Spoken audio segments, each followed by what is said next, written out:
पहिली गोष्ट काय, पोलिसांना हे लोक तिथं आल्याची माहिती आहे, आयोजकांना हे अशा प्रकारचं कृत्य करणारे हे माहिती आहे, परंतु मला गाफील ठेवलं गेलं आयोजकांच्या वतीने आणि पोलिसांच्या वतीने. आयोजकांना माहिती होतं तर त्यांनी तिथं पोलीस बंदोबस्त ठेवला पाहिजे होता आणि तिथं पोलीस बंदोबस्त ठेवला गेला नाही.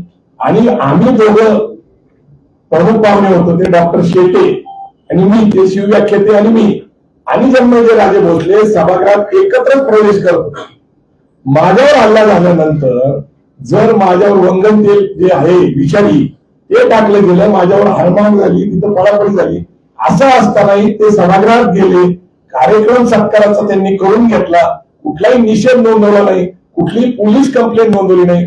परंतु एक आहे की हा विषय जन्मेजय भोसले आणि त्यांच्या कुटुंबाकडे वळवण्यापेक्षा आपल्याला नीट गांभीर्याने लक्ष घेतलं पाहिजे की मास्टर माइंड असलेल्या बावनकुळे आणि दीपक काटेचं नातं पहिल्यांदा आपल्याला हे करायला लागेल.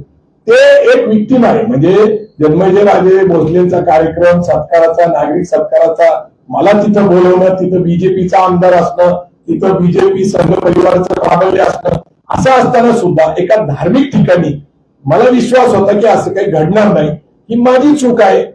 मला असं वाटतं की विषय डायव्हर्ट न होता हा पूर्णपणे बावनकुळे यांनी जबाबदारी स्वीकारावी आणि अशा प्रकारच्या गुन्हेगारी प्रवृत्तीला संरक्षण देणं याचं मास्टर माइंड मी म्हणत नाही.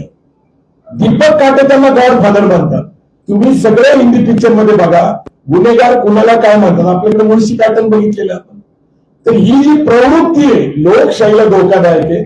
आमचं विचाराशी त्यांच्याशी मतभेद आहेत का आहे, चर्चा होतात का होतात, टीव्हीवर अनेक चर्चा होतात, आम्ही त्याच्यात सहभागी होत असतो.